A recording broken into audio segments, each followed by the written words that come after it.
call it the werewolf because right away I didn't believe it was a werewolf. I titled it The Beast of Bray Road and it just stuck. But it doesn't mean, I know now, that there's only one thing out on one road.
Hey kids, welcome to Mystic Moon Cafe. I'm your co-host, Jake. And I'm Auntie Wendy. And I'm Mike, also known as Merle, depending on where I am. And tonight, if you haven't guessed it, we're exploring the monsters from my home state, Wisconsin, as we've done with Missouri and Canada/British Columbia in the past. So tonight, we want to bring you what are considered the fearsome creatures of the North Lumberwoods. That's a mouthful. Yes, it is. Just to say a whole bunch of forest monsters from that Great Lakes state. Critters everywhere. There's critters everywhere, let me tell you. Cheese. And cheese and beer. Yeah. Because they're little suicidal deers. Yes. We got big fish that want to eat you in the lakes and rivers. We do. We've got flesh-eating monsters roaming the woods and the farmland. And, everyone stops off to get a cheese curd here and there. Might as well. I mean, you could just eat the farmer too. I mean, they've eaten lots of cheese curds. They could. I can say this being from that state. Bring those curds up here to make a good poutine. I'm telling you. But tonight, I want to get kicked off with a fearsome critter. One of the original fearsome critters, by the way. From my neck of the woods in Wisconsin, which is way up north in what is now Nicolet-Chequamegon National Forest.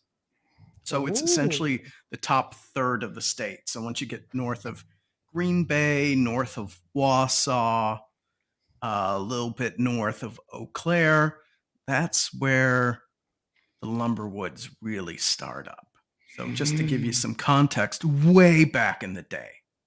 So Wisconsin became a state 1848, right? And the northern part of the state really wasn't as settled as much.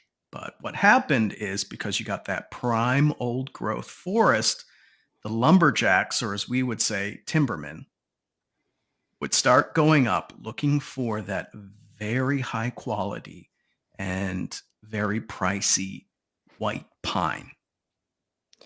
Oh. And so a whole series of lumber mill towns started up.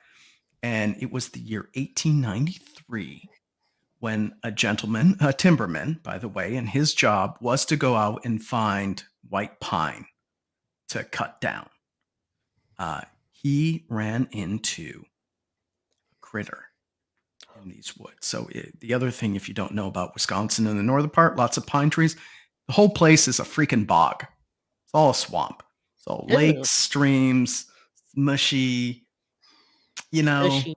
Mhm. mushy, you sink into the ground and stuff. But as they were cutting down, him and his team were cutting down these woods, there was a critter that came more than skittering out of the forest. So it was described as having a dragon's body, fangs, snarling grin. It smelled of buzzard meat and skunk perfume. That's a quote.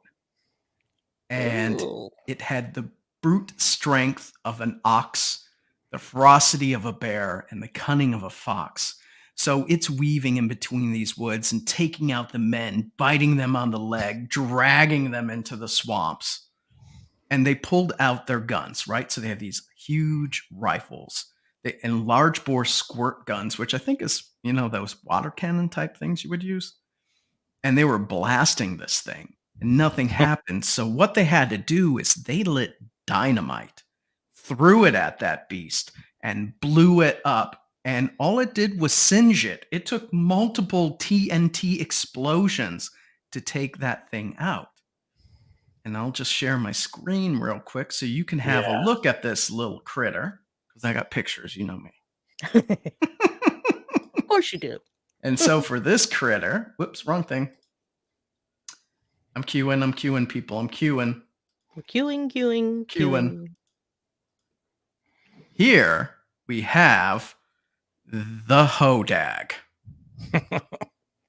Right there. So all I can say about this is these timbermen are very well dressed for this attack on a hodag. Now, I'm assuming the hodag was dead at this point, and they were just structuring a nice little picture for you. Okay. Must be. So as you can see, let's just zoom in a little bit more here. One moment. There we go. There's the face only a mother can love. So this critter... So this critter is like 6 to 7 feet long from maw, this cute little maw, to the tip of its tail. And so there's some variation here, but it has this smooth lizard-like skin. It weighs in about 300 pounds. Large hooked claws, webbed feet, because it is an aquatic type monster. Mm-hmm. These huge teeth used for gnashing and rending. But don't forget these horns. Because, sometimes you got to cut a bitch.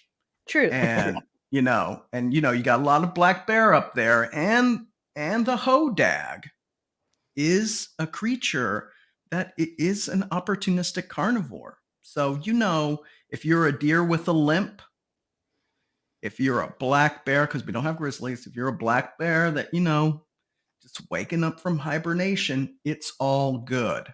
And also, lumberjack is a tasty treat too. Oh, yeah. So the other part of the defensive mechanism, though, of this critter is you can see these spines on its back, which would stop another predator from latching onto its back. Mm-hmm. And then that tail could knock you like 20-some feet if it slapped you, knock you unconscious. It's also that tail can be used to slap the water and stun fish. Okay. But it's like if a French bulldog and a stegosaurus had a baby, that's what would come out. Yeah, that's about right. What you got here. Mm-hmm. So that is straight up French bulldog right there. I'm telling you. And so Eugene Shepard is the lumberman. That's his name that captured this beast. And so again, it was incinerated by the TNT, even though it's like looking pretty good here. But we didn't hear from the hodag again for 3 years until Eugene, interestingly enough, at the first Oneida County Fair, which is where Rhinelander is. Rhinelander was the big lumber mill town up there where they discovered. In Oneida County, he captured a live hodag. And it was put into this tent. And so you'd come up and you'd pay your dime, go in, and you would smell this horrid, rotten, wet kind of animal. And it's growling and gnashing and launching at people.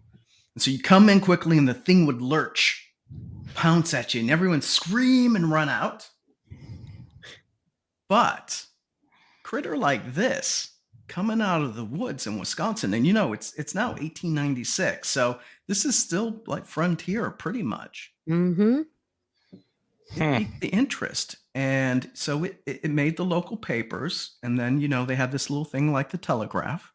News gets out. The Philadelphia Inquirer picks up the hodag story.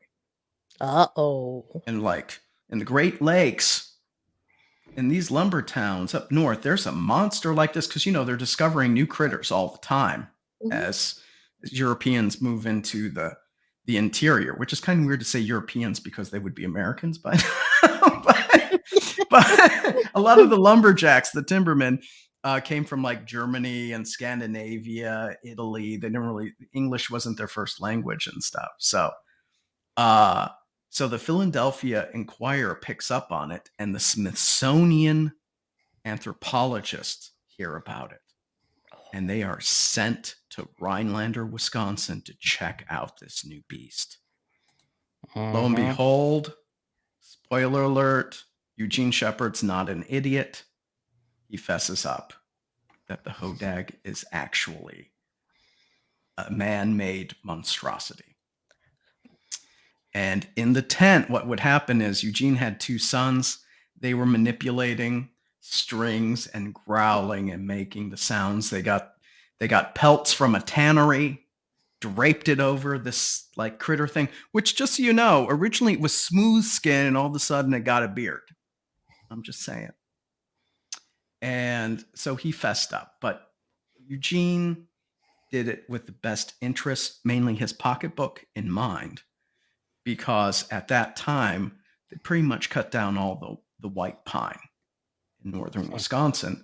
And so there wasn't much left for the economy of the area. So he invented this to get the tourism up there, to sell off the cleared land from the forest to farmers. Mind you, it's not exactly the best farming land up there. Like, okay, you might be able to do some cows and stuff, but corn ain't going to grow so well. Okay. And so essentially the gig was up, but this critter has become, here's a better look, has now become the mascot of the Rhinelander area, the high school team. So trivia, this past year in 2022, the Rhinelander Hodags won best high school mascot in the United States. Of course. Wow. Yep. And my favorite version of the hodag, and this shouldn't be a surprise to anyone that knows me well, is the Scooby-Doo hodag episode, Yes. The Horror of the Hodag. Of course it is. Scooby-Doo. Complete with the Mysteries Inc. Yep, he's got a little fur. Mhm. He was running around. This was a real hodag, though. Real months. This one, instead of being like knee-high and 7 feet long, this is about the size of a minivan. Gave Scooby and the Scooby Gang a little bit of a shock. But that, my friends, is the story of the hodag, the most infamous until about 1993 monster that has come out of my home state, Wisconsin. And Thank it's you got a very cool much. name. Thank you very much. Thank you very much. Bravo. Insert Bravo. I will stop the share now. Just one more last look. He's so cute. French bulldog. French bulldog. That's interesting. Mhm. Good one. It's the best named one as well. Hodag, Wendy, you alluded to it. It's kind of a bastardization for the term oxen, and there was another name for. There was a name of. It's a mix between the word for oxen and when it comes to lumber, there's this kind of hoe pickaxe type thing with a similar name, and that's where I got the name hodag from. Hodag. Okay. Yep. Right. It was supposed to be the evil spirit or the the spirit of vengeance that came back from how bad they abused their oxen. They needed Merle back then. Straighten them up. Yeah, That's right. Yeah, they That's weren't the right. nicest. When you're pulling stumps out, and they were Yep. whipping those poor oxen. Yep. Till they dropped. Till they dropped. It's a good one, Jake. Well I'm done. glad you liked it. Who's up Very next? well Who's done. got a Nicely. Wisco critter? Who's got a Wisco critter they want to talk I'll about? take one. I'll take one. Okay. Okay. Um, You want me to share or you want to talk? we're gonna go right into the share. We're gonna be. I found this one today. Safe to say, I had my 2 picked out when we talked about doing the show, but I have since subbed out one of them because this one's so out of left field. I want to go there just to see. Jake, Okay. cue up the haunchies. I shall cue the haunchies. I'm not going to tell you what they are. We're just going to watch the video and then we'll have a chat. And then I'll tell you what they are. All right, folks. You see the haunchy video? Ooh, Eyewitness yes. account right here. Just wait. Just wait. I didn't share the audio. One moment, please. I forgot. It's an extra click. Okay. Got it. Ready, kids? Ready.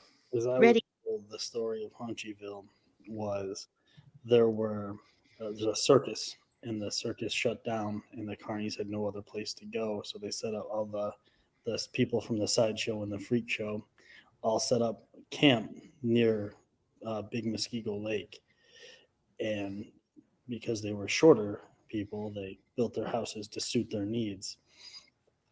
We ended up one night, we heard about it, and so we decided we were going to go try and find it. Me and my friends, then we drove around for a while, eventually traced it to Big Muskego Lake near Mystic Road. We had to park kind of far away, and there was a long entryway. It was a gate. It was a huge gate. Should have been our first warning, but we parked and went in anyway. We walked probably half mile or so through the woods, ended up going and seeing these small houses, and kept hearing this weird high-pitched screaming sound. It wasn't human. I don't know what it was, but as we get closer to one of the houses, it kept getting louder and more intense. So as we walked in, it kind of looked like Golem from Lord of the Rings when he's eating the fish, except he was eating a rabbit. We were hearing rabbit screams. It looked up, and he had sharp fangs, his teeth. It looked like all of his teeth were filed down, and something must have seen us because he got spooked and alerted, and he started making all kinds of noises I couldn't even attempt to try and recreate. They didn't sound human either. So we started running through the woods trying to get back to our car, and it was then their houses started emptying out, and there was, I don't know, there had to be 20 or 30 of them that were trying to find us and chase us through the woods, but it was their woods, so they knew it better than we did. We're doing everything we could to hide and keep on moving as quietly as we could, and that's when we were staying kind of close to a road, and there was a van that pulled up, and this giant, is an albino, kind of like the guy in House of a Thousand Corpses, the one older brother guy that was kind of just bigger and bulkier. His guy had his eyes shone red and light, and he was just a scary freak. And he started shooting. He actually ended up peppering our car with shotgun blasts as we were escaped away. And that was the story of my experience at Haunchyville.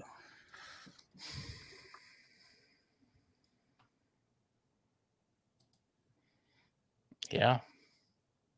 How'd you like to go visit that? I've heard of them. I thought they were just melon heads, actually, that you hear from like Michigan.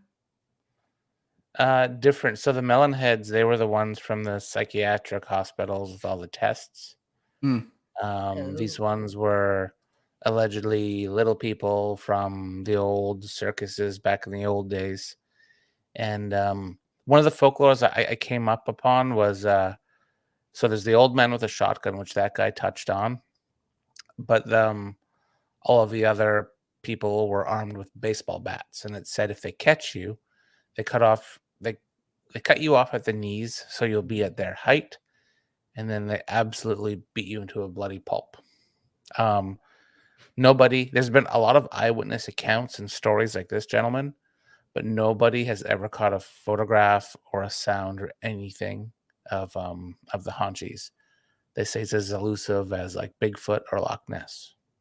What part of Wisco is this from? Muskego Beach.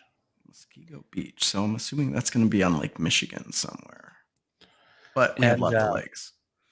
And so there's so much buzz about this road with people going there exploring, that it's closed. Like the road is as you can see in the video, the private road, no trespassing. Mm-hmm. Cops patrol it all the time, and no one really knows why it's so secret or closed. Mm-hmm. So could they be protecting it? Could there actually be things up there? We don't know. That's what our next documentary will be about, Jake. Okay, we'll go. So I did check out Muskego Lake, which is where the beach is. It's in the southwest corner of Milwaukee. So it's an urban area. Oh, wow. Interesting. Well, it is now, but Now. Mm-hmm. But that guy wasn't that old. I mean, that video's not that old. It would have been city at the time. Well, true, yeah. Maybe he didn't know where he was. That could be. Got it wrong? Yeah, so the beach is right next to a pick and save. So maybe the Haunchies just go to the grocery store now. No, they eat rabbits that scream, Jake. Come on. There's lots of conservation areas there, too. They don't care. They look like home and live off the land. Keep that visual. Meat's meat, man's got to eat. Or I guess Haunchies got to eat. No little Debbie treats for them or chips. Straight up screaming rabbits. They're doing fine because of that Twinkie diet they got. Yep. That's right. I don't know. I found that one kind of cool. There's not much known on it. Like you can Google it for quite some time and you won't find much. Mm-hmm. But I just found the folklore and kind of it's just weird. It's right out of left field. But man, imagine experiencing that. Jesus. Yeah. I'm kind of surprised it's from southern Wisco, so it could be very local to the area. But once it was brought up, it rang a bell, but that's not one, especially down by Milwaukee, because, we got the big bad monster in the Milwaukee area. Big bad monster? The big bad monster named after a road. Did you just segue, Jake? Was it that smooth? Did it? It? May have been. Did it? That's Did we smooth. segue? Did we segue? Did we? We did. Would that be Bray Road? What? Oh. We don't talk about the beast that Road? roams the road. He might show up. Oh my gosh. Jake, he's behind you. Don't look back. No, my money's on the Hodag, dude. Well, my money's on the beast. Yes. Really? Yes. What do you know about this beast, Wendy? I know all Auntie kinds of Wendy? things about this beast. Oh my goodness. Now, the Bray Road was named after two affluent brothers way back in the when. In Elkhorn. I'm not sure exactly the placement. I don't know geography. It's just a little bit west. It's just a little bit west of Milwaukee. Okay. Well, Fonzie probably visited then quite often. But there were the Bray brothers, and I think they were on each side of the road, and I don't know, it's just kind of in the middle of nowhere, and just a very quiet country road with, it looked like pasture land, but I couldn't quite get a handle on that. I wish I could have gone. I would love to drive up there. It's still country. Yeah. Okay. Cool. He is basically a dog man, I believe, or possibly a werewolf. maybe a combination. They may all be the same species. I don't know. Um, Linda didn't. Linda Godfrey was given a tip, and I believe that the the beast was originally spotted by somebody local to the area right there, and then a tabloid got a hold of it back in the 90s. And Linda Godfrey, being the investigative reporter that she was, went and started investigating and talked to all the cops and all the got their world of weird files basically. And she didn't want to call it a dog man or a werewolf. She just didn't set right with her, so she called it the Beast of Bray Road, or the Bray Road Beast, however you want to say it. There are some very, very good documentaries. She did one, and she's got Jay and Lyle and a few other people there with her, and I believe her son was the producer on it. They did a really nice job. You can find it on Prime. No, I make nothing off of it. I just really respected Linda and miss her a little bit. Anyway, the beast is described as having a dog or wolf-like head, possibly a very, very large German Shepherd, um, very long arms and claws, and then we call it backwards jointed knees, like a canine has. Walks on two legs, of all things. Now, of all the stories that I did read, I can't find where he has ever actually attacked anybody. And who knows if, once again, we go back to, is it even just one, or is it multiple varieties of these critters? I would love to find out, but unfortunately, he may just be a spirit being that is guarding sacred spaces for the indigenous people that used to be in the area. That is one theory. Now remember we had Brian and Big Al came on that time. Mhm. And and Brian's house backed up to a forest with a mound, I believe, a burial ground, indigenous burial ground back in the woods a ways. And he got visited by this a couple of times, and his wife got visited by it once there, and it basically just scared the crap out of him. As you said before, it scared the bejeezus right out of them, and didn't hurt them, but let them know that, stay out off my territory, and don't start none, won't be none, basically, Mhm.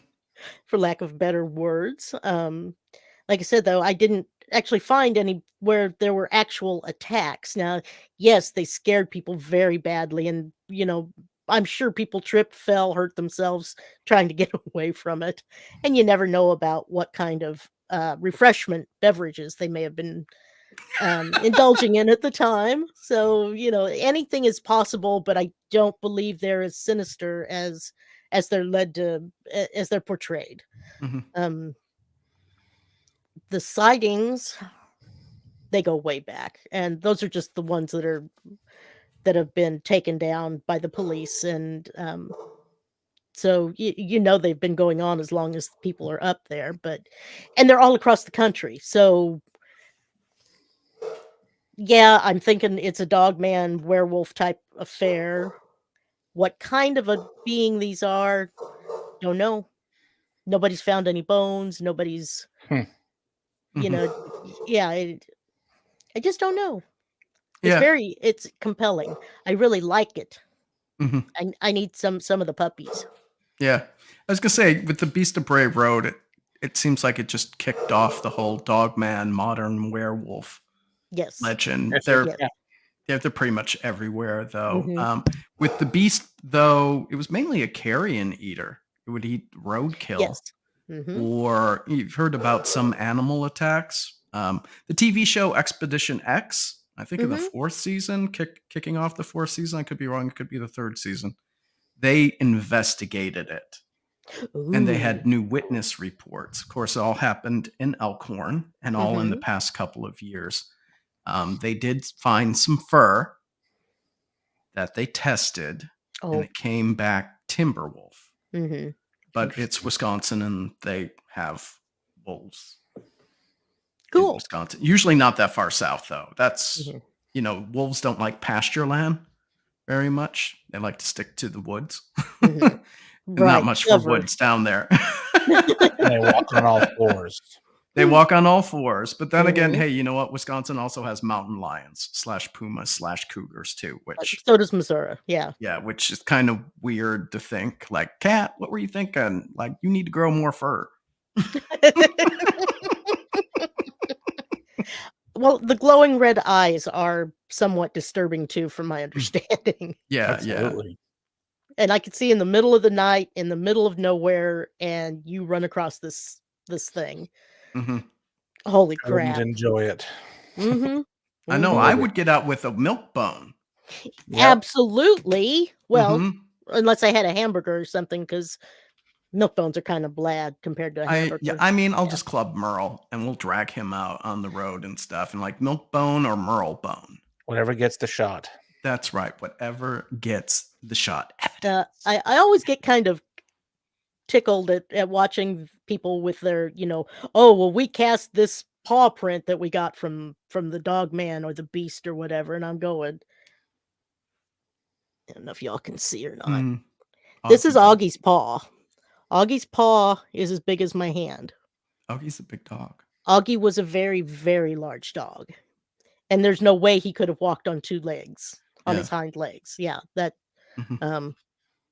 in his Yeah. prime as a baby, he couldn't have done that. Yeah.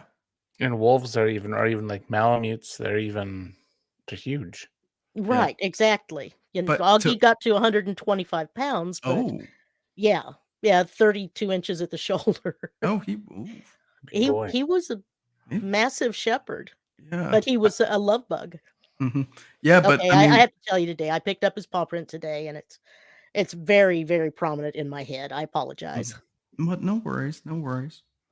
But with the dog man Yes. to walk upright, those are going to be some huge ass back paws to keep Yes, that critter absolutely. upright. All of that weight, and they're gonna Uh-huh. sink into your quagmire mud puddles there. Yeah. Mm-hmm. So. But yeah, the one time let's see, I don't remember if it was Linda or a witness that talked to Linda, but he was kneeling by the road with a fish in his hand, kind of eating on it, and as somebody drove by, and well, okie dokie. See, I would be like, Oh, Stop the car. stop. 100%. Yeah. It's not like they have like a lot of traffic at that neck. You can stop.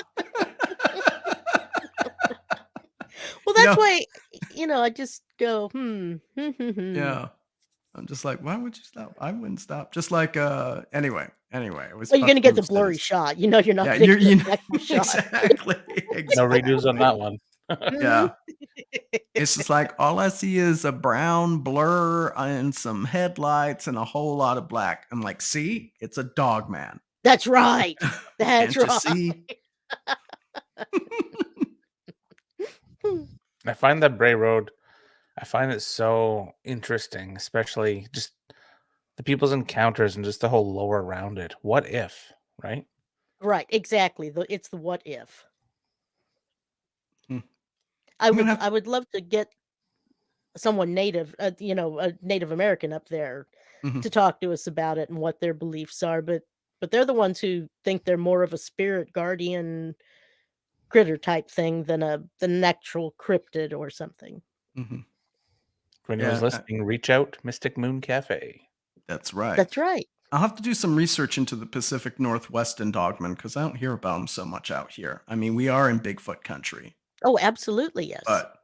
But maybe the two I don't get know along. any. That could be. They could both be alpha predators, and it's war. It's like Frankenstein versus Dracula when they get together. Ooh, Wolfman versus Dracula. Oh yeah, but that's kind of dog already. So True, yeah. Yeah. Speaking of the Pacific Northwest, Jake, I was just out Mm. with the Pair Northwest paranormal team and podcast this past week in Spokane, and touching on cryptids. I know we're just going to Washington for a minute right now.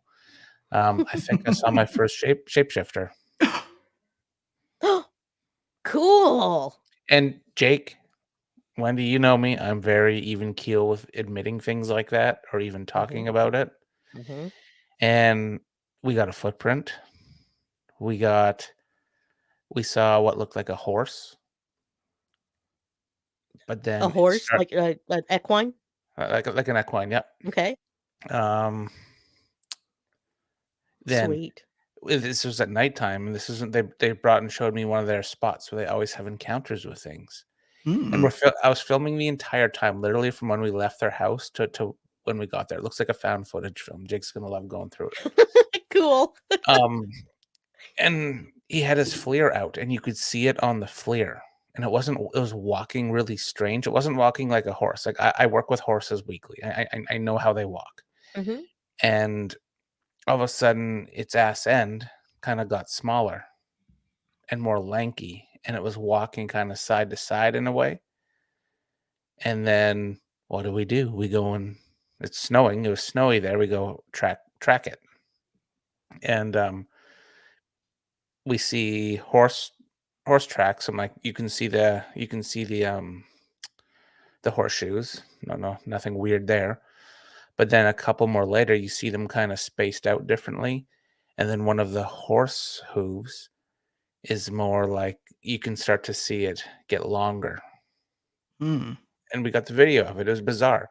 I don't know how to. In my past, I used to hunt. Like I can track an animal damn good, and I couldn't explain that footprint. I could explain the one before it and the one before that because it was the same animal going. And where it started to get weird, like the footprints, that's where we saw it changing from when we were on the ledge by the vehicle, looking down. And it hadn't slid or Oh, anything, right? To make 100%. it weird. Okay. That was just I Yeah. figured not, but I still wanted to ask I that. thought about it too because that's what I was looking for. I was looking for the sliding mark in the Mm-hmm. snow, but it was footprint, and then you Mm. could see, and yeah, and then it kind of we were following it for quite some time. It was really cold out. I gave up and went in the truck, but the other two were out there for a bit, and yeah, it was just a really surreal experience. It was weird because I couldn't explain it. I'm like, whatever, it's a horse, but it kept me because of how this said horse was acting. Mm. I got the shot, Jake. Don't worry about it. We got the shot. Right, Okay. right. You know, you gotta have the shot. the mind immediately goes to was the horse freezing and it was on its last legs or whatever. But if It's healthy. you're saying no, that you had debunked that part of it, I hate the word debunk, but there it is. I love the word debunk. Because I saw the horse. I saw the horse. Debunk. Like straight up, I saw the horse, Mhm. and he looked fine. Like it was a paint horse, and he Mhm. looked fine. Adequate weight, adequate everything, not lame, walking normally, and then it got weird. Hmm. Yeah. Hmm. All right, back to Wisconsin. I'm done with that one. That was Jake, Jake's we're fault. Go hunt the wild horse herds in Spokane. Yep. Was I supposed to say that? Yeah. That's Okay. fun.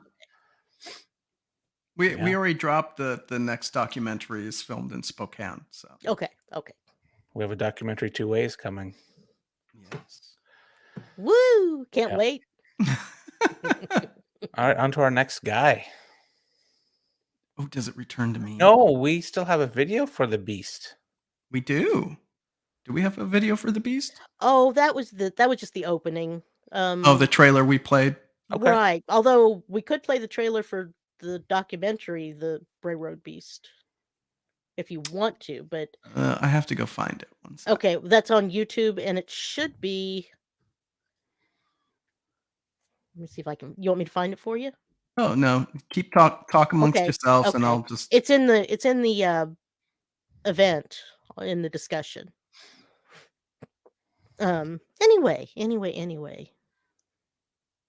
Yes, one of these What year? days. Just what year did it come out? 2018. I think I found it. Yeah, I get my One moment and I shall share. get Oh, I my. see where you hawked some footage. Oh yes, I did.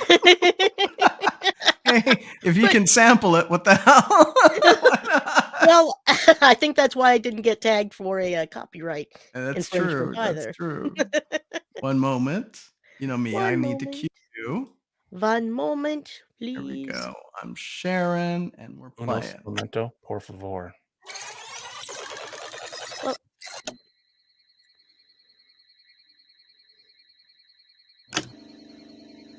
89. Okay.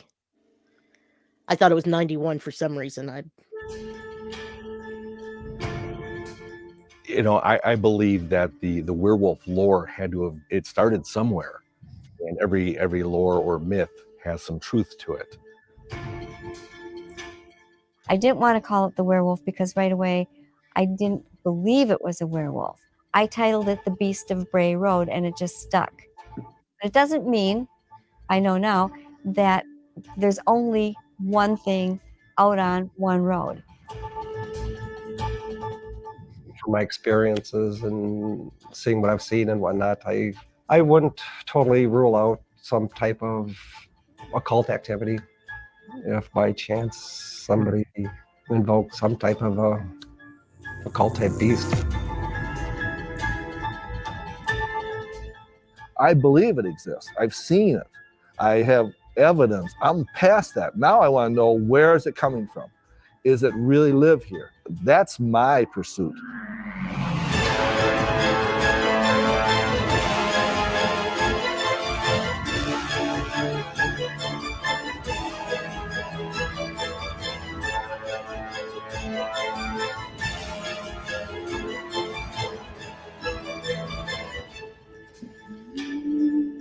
I know as long as I think about this, not a day goes by that I don't. I know a day won't go by that I won't think about it.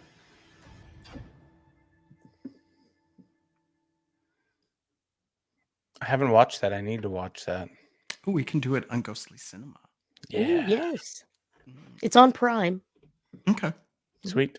And Oh, I need to turn that off. it's actually really well done. I mean, I like my music better, but that's me.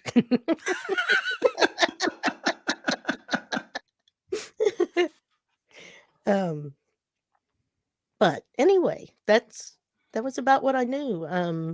I've actually covered it with Linda several times. I believe I started interviewing her back in 2012 or 2013 Oh, to be wow. honest. And Mhm. yeah. Just such a sweet lady. Mhm. Yeah, we So have. knowledgeable and easy to talk to. Totally. I have all of her books. Awesome. I have a whole bunch of them. Y'all beat me. We'll just make you watch the documentaries. Yeah. Sounds good. And then we'll get a wish list going for you. Cool. Well, my next bit isn't really a monster story. It's a ghost story from my That's neck okay. of the woods. But It's still frightening, right? it's true. Yeah, Eerie. for sure. Okay. But before we do that, I might want to go to Merle to ask about chickens. Sounds good. We can do chickens. You ready? Yeah, let's do some chickens, and then how about we end on my ghost? Fried, baked. How are we Yeah. having this chicken? I like them Carolina mustard. Well, mine starts with a joke. Oh. Why'd the chicken cross the road? The I don't coyote know. was nipping at its ass. I don't know. It disappeared. It was a phantom ghost. Chicken. Oh. Yep, Phantom that's where we're going. Phantom chicken? It's the mysterious phantom chickens of Chicken Alley. So where's this? So Chicken Alley is, I have it written down in my little sketch pad here. Hold on. Where the hell is it? It's in Wisconsin. You did the assignment. It's in Seymour, Wisconsin. Sorry, it was right on Where? highlighted on my notes. Seymour, Wisconsin. Okay, let me look that. See more, see less, whatever. Well, I didn't see the chickens. Hello. Let me see. Beer battered and deep fried. Oh, oh, it's just west of Green Bay, tiny town. Okay. It's considered incorporated. It's not even a city or a town. It's Okay. unincorporated, Unincorporated, yeah. DuPage or Brown County. So the Phantom Chickens of Chicken Alley. This legend is pretty straightforward. If you drive down the small stretch of rural road near Eau Claire, called Chicken Alley, you will see these phantom chickens dart out into the road in front of you, only to disappear right before your eyes. Some have even claimed to have smashed into these chickens. They get out to see the damage or spot the roadkill, but there is no chicken, or at least none alive or seen. Feathers? Nothing. Nothing. Yet. And another thing. So this has been a big spot for paranormal investigators, enthusiasts to go to and try and spot these chickens. But what they're finding happening is they're seeing what they call orbs, lights caught in their cameras, not dust. This is just what they say. And they do EVP sessions, and they get a lot of disembodied voice EVPs. Like bark, bark, bark, bark, bark. It could be, perhaps. Yeah. Yeah, exactly like that. And they also say there's also Jake and Wendy. Yes. Someone caught a light in front of their camera, and it looked to be bird-shaped. Where's the evidence? I will send that. Where's to you right. Big Bird? Yep. Send me a link because we need this bird orb. We need the chicken orb. There you need go. a chicken orb. I mean, if it's how are you sending it to me? Oh, I see. Yeah. Using private chat. Yeah. Maybe we could share the screen so everyone can see it, and we can read along with the encounter. So can I blow? I can't click and blow up the pictures. Damn it. Okay. One moment, please, while Was I it retrieve this. Foghorn Leghorn? He's a big chicken. Yes, he was.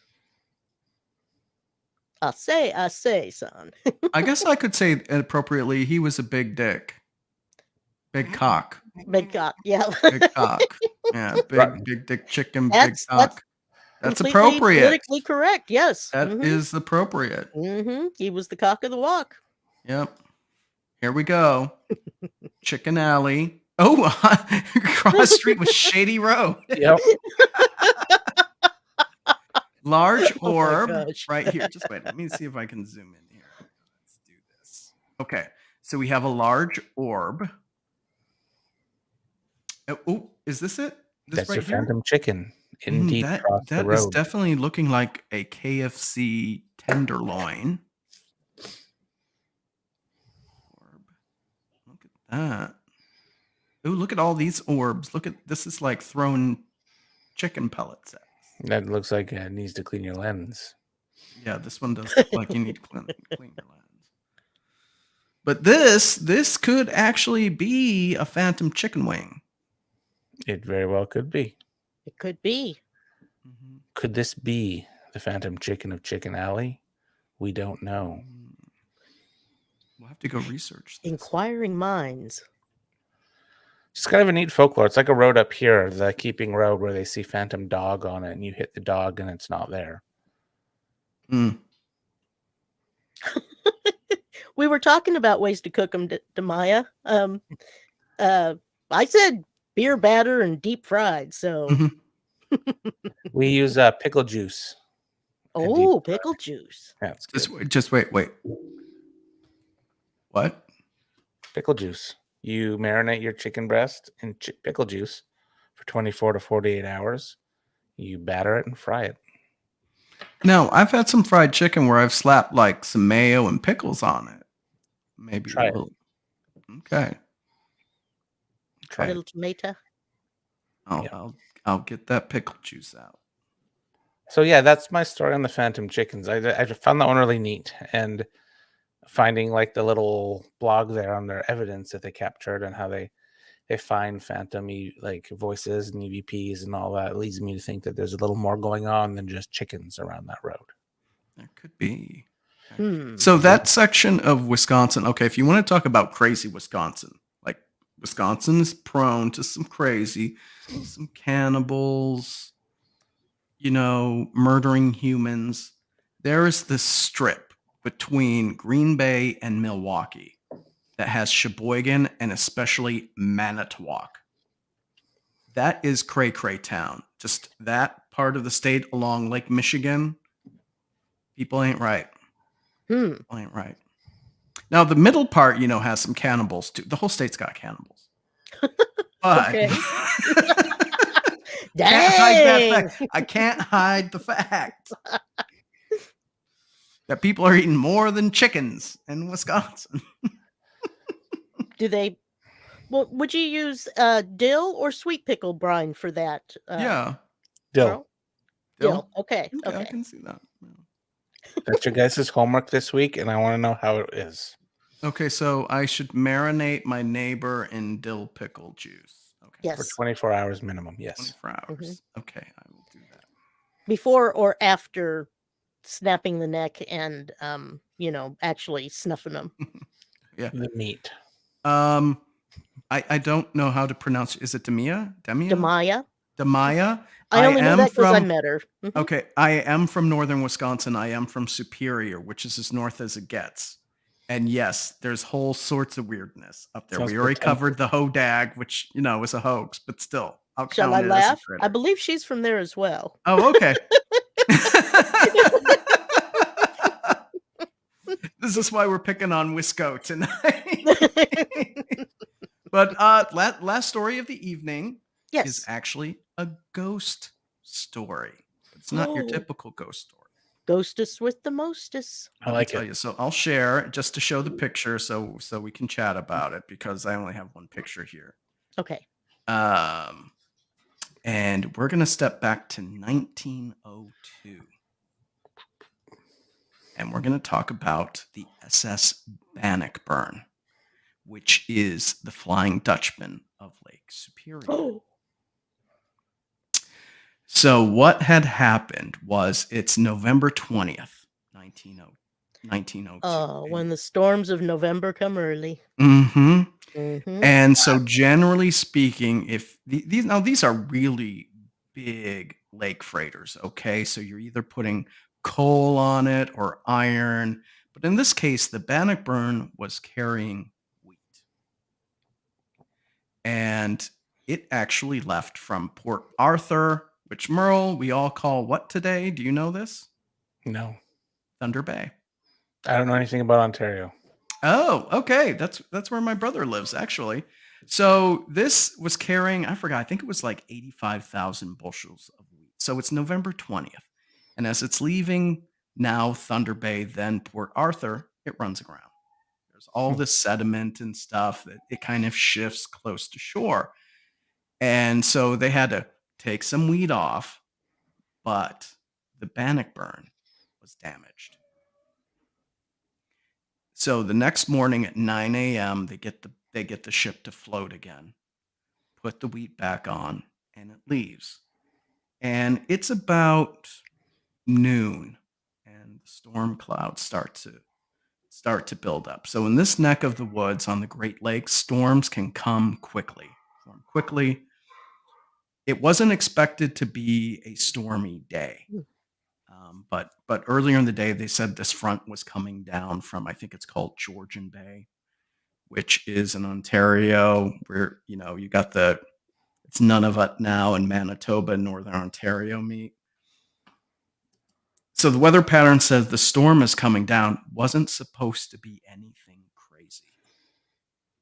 But you need to get the ships off the Great Lakes by December 1st because they're going to start to freeze. And the ships will be held. So it was going to go to Georgian Bay, which would be, you've got Lake Huron and that big blob part of it. It's going to Midland, Ontario. That's where it would anchor, Okay. or more for the season until things thawed out in like April timeframe. So George Woods is the captain. He's been going back and forth on the Bannockburn for a long time. The Bannockburn is registered out of Montreal, and it was built in England. Now, this is a ship made to cross the North Atlantic. That's Derby. He's having a meltdown. If you hear the It barking. sounded a little like a chicken, so I was Yeah. So that's appropriate. That's appropriate for Derby. okay. And so George Wood, I mean, he's an experienced captain. He's been sailing these ships back and forth. And the same company, I forgot the name of the Montreal like hauling company or something like that, or transportation company. They were notorious for having these huge freighters that could cross the North Atlantic in iceberg territory with ease. And it sailed over in the winter from England through the North Atlantic and down the St. Lawrence. So there is another ship, I believe it's called the Huronic, but two ships say they sighted the Bannockburn. Wow. And they were in the middle of the storm. So it turned out this was a very compact storm, but it was powerful. And it was a foggy day as well. So you got to say that's creepy as all get out. You have 15-foot high waves crashing on this ship. Ugh. And it's foggy too. And this passenger ship, the Huron, the captain noticed it, just made note that the ship was sailing through and didn't think much of it. So he goes back to his logs, and it's only been a few minutes. When he comes back, he can't see the ship anymore. So this thing is like a 30,000-ton ship made out of steel. You could crash into a reef with this thing, and it's going to be fine. So that was the last time anyone saw the Bannockburn. And this is now the 21st. So on the 23rd, November 23rd, it's supposed to cross through the Sioux Locks, which is where Lake Superior meets that little strip of land where Sault Ste. Marie is, Michigan, Ontario. And you go through the locks there to get into Lake Huron. For them, they would go to Georgian Bay to Midland. But no one's going to think twice if a ship misses its crossing time. 3 days later, no one had seen the Bannockburn. Now, there was another ship that passed through and found a debris field by Stannard Rock, it's called. Stannard Rock is an underwater mountain that's a little bit off the coast of Michigan. Plenty of ships have hit this thing and been torn up over the years. It's just the Bannockburn was 100 miles, 90 to 100 miles north of that spot. So they didn't think much of it. Like I said, ships hit Stannard Rock. Now, Stannard Rock wasn't identified till 1921 and put on maps. So you can imagine in 1902, plenty of ships were crashing. Yep. But anyway, so it's now November 26th. The alarm goes out. Here's the creepy thing. The underwriters were in Chicago. They already covered the losses for the Bannockburn before they found anything, any bodies, anything.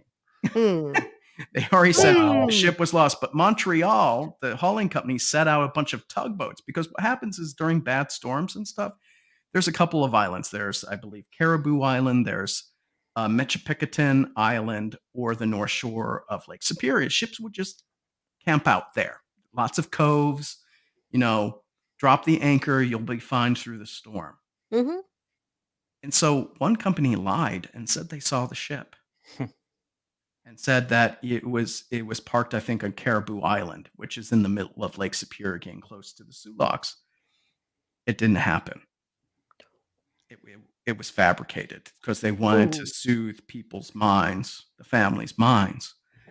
So by the time we get to the 28th, they say the Bannockburn is lost. Now, another ship said that afternoon, or going into the night of the 21st, now they saw the ship. But the thing is, the same company, Montreal, and the shipbuilder back in England, they had 3 ships on the lake at that time. The Rosemount, the Bannockburn, I forgot the other one. They all look the same. They're identical ships. So that is probably what happened. And that's all we heard of the Bannockburn until about 7 years later, when ships in November, crossing Lake Superior on the same route, when they get caught up in a storm on a foggy night, they see the silhouette of the Bannockburn charging at them Oh wow. with their fog lights on and the horn blaring. And so the ships would weave to get out of the way. But the Bannockburn is apparently a good spirit, because those ships were on course to hit a reef. Oh wow. So it would Ooh. steer them out. The most interesting one is the Hitchinson, which I think is 1947, that was getting close to shore on, you know how the Upper Peninsula of Michigan, they've got that point. I think it's Kennesaw Point. I could be wrong about that. The Bannockburn, just out of the blue, charges out of a fog bank, almost crashes into the Hitchison, causes it to pull a sharp right because it was about to hit a reef. And the same thing has happened with the reefs around Michipicoten and Caribou Island Wow. as It's like a well. warning. Yeah, yeah. So it's I think, a harbinger, warning of That's doom and yeah. stuff. Mm-hmm. But it's a protective spirit. Now, it's not there. There was a video, I think in 2016. Someone said that they could see the Bannockburn offshore, but it might have been windy day. It was clear and sunny. I Hmm. mean, sunny day, just very windy. So I tell everyone that anyone that wants to go ghost hunting for the Bannockburn, I'm not going to send you out on like a Zodiac during a November storm to go see if the Bannockburn's going to save you. Okay. But the thing is, where we think the Bannockburn went down, and we can get into how it probably went down, because no one's found the ship. Right. You know, you have the Edmund Fitzgerald, which is a bit more famous. It went down in 75. They Oh, found really? it within a few days. And it was about, I think it was 580 feet of water. Maybe it was 780 feet of water down, but they found it right away. But with the Bannockburn, where it most likely sank, that's the deepest point in Lake Superior. It's over 1,000 feet. Oh, okay. So you're not going to get a submersible to go out. Right. What was really interesting is it had to go down super fast because it was carrying wheat. So if the ship had been damaged and ripped open, you would have wheat everywhere in the water. Right. And Right. that didn't happen.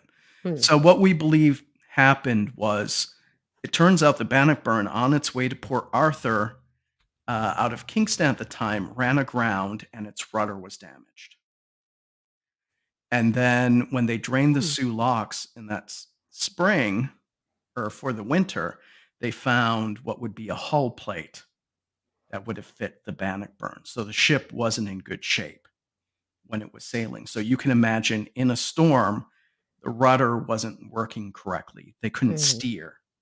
So what would happen is, it's rocking in the waves, the wheat would have shifted to one side, the ship would have flipped up and gone straight down, and it would have gone down in minutes.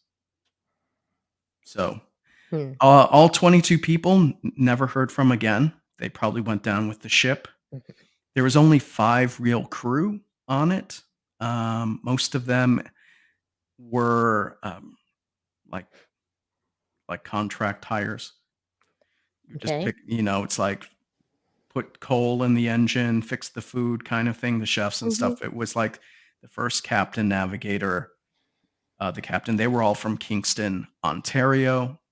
The only memorial for this is a plaque in Port Dalhousie, which is over by Niagara on the Canadian side, with the names of the crew. So the Bannockburn hasn't been Hmm. found. No bodies recovered, sitting somewhere in the bottom of Lake Superior.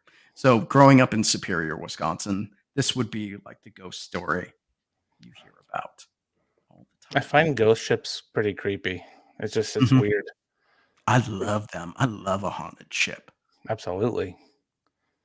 Like how many just how many in the oceans and giant lakes are there, just vacant ships or abandoned Mhm. ships just like floating around? Yeah, on the Great Lakes, when I was researching the story, I can take it out. The deadliest Great Lake is Lake Erie, with over 8,200 shipwrecks. Oh my Holy God. Lake Superior has 3,000. wow. Mhm. Those were busy back in the day too. Yeah. Like, I'm not sure about Lake Ontario. mhm. I thought there would be more. Like Lake Michigan has some spectacular shipwrecks. Like my favorite's the Christmas tree shipwreck. Oh, I But remember. Yeah, we covered that, didn't we? yeah. When we had Troy Taylor on, yeah, Mhm. that's one of my favorite stories about the Christmas tree season that never was. Mhm. But yeah, so that is, um, yeah, that's probably my favorite ghost ship story. That's a good one. Mhm. Chris is saying that he grew up in here. I'll show it. There we go. Oh yeah. Mhm. Oh, they've got that one, like, I forgot, right off the coast of New Jersey. They've got this theater that was built on a pier, and there was this old shipwreck that just sat there for a few years. There was a big Oh, wow. fire on board. Hmm. Yeah. I Like, don't remember the name of the ship, but that would have been cool to see. I mean, it's all gone now, but it sat Mhm. there for quite a few years back in like the 20s or 30s, I think. seems like it was. I don't remember if it was after a flooding, but we had the Steamboat Arabia Mm. steel pier. Uh, wash up, and then it became it is in the downtown, the old River Key area, where Mhm. you know who's were running rampant from the 20s and 30s till the 70s and 80s. Yeah. um but it's a big, I forget Chris, help me out.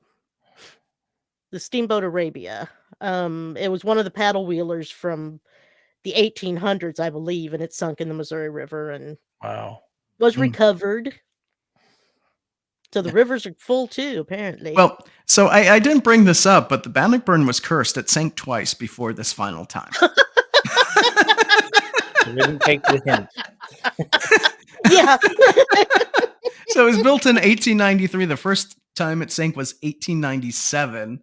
And as it was Oh. leaving Kingston, something wrong happened in one of the locks, and it was fully submerged, but the lock was only like 20 feet deep. The ship was like 17 feet high, so it was only under a few feet of water. No one died. And the next time it hit, when it was leaving Kingston, it hit one of the Rocky Islands right there in Lake Ontario, and it went under a little bit. So third time's the charm, I guess. Yep. Cool. Anyway, kids, well, Yeah. that's Anyway. that's about the show for the evening. I Mhm. enjoyed the tales. I know. I love a good monster story. Definitely. I think for me the standout was Phantom Chickens. Come on. This is a good one. That was Oh, that was Phantom absolutely Chickens. good. Yeah, Yep. total Phantom Chickens. I have to go to Seymour, Wisconsin. Yeah, it's a to do apparently. Like all the That's a to-do. investigators. Yeah. Mhm. We'll do it in the summer. Yes. Ugh. Spring or fall. Okay, we could do the fall. Okay. It should be lovely. I'll meet you. I'll meet you up there. So, Wendy, Yes. it's your guest next week. Yes, it is. Although you enjoy him just as much as I do. talking to him as much as I do, but I do. he's a lot of fun. Brandon Weston will be with us, and we will talk some Ozark folk magic, Ozark folk critters, Nice. and just all kinds of fun stuff. He's putting Cool. on a whole bunch of classes, and I've went ahead and did a couple because they're online, might as well. And he just he fills that 2 to 3 hours with tons of information, and they're really fun. Yep, he's a really Mhm. good guest to have on. Yes, he is. Awesome. Very good. We got to talk magic and monsters the last time. Yes. We'll probably good talk show. magic and monsters again. I know, we got to. Mm-hmm. Well, kids, that's it for this Yes, evening. We'll kids. see you in a week's time. Yes. Thank everybody for we were a little bit late coming on. That's my fault because my trailer was too big of a file, and Jake had to work some magic on that. And Chris, I know you're up late. Yeah, watch in the morning or whenever, and it'll be fun. Thanks, Heather. And Demaya, if you're still with us, thank you for chirping in a bit there, and we'll have to try some pickle brine Yes. Yeah, we'll have to get some pickle chicken. pickle Yeah. water, pickle juice, Pickle water. and not like the pickleback drink, which I love. What's in that, Jake? It's booze and pickle juice. It's delicious. Oh, okay, just like it sounds. Just like it sounds. It's a Mhm. shot. It Mhm. comes in shot format, and I have had plenty of rip roaring night on picklebacks before. Oh. My wild and crazy youth, except like the last time I got crazy We drunk on them all was only have like one. 3 years ago. So. Okay, kids. Well, All I right, gotta right. kids. take the puppies out and everything, but have a lovely Okay. evening. Good Good night. night, y'all. Bye.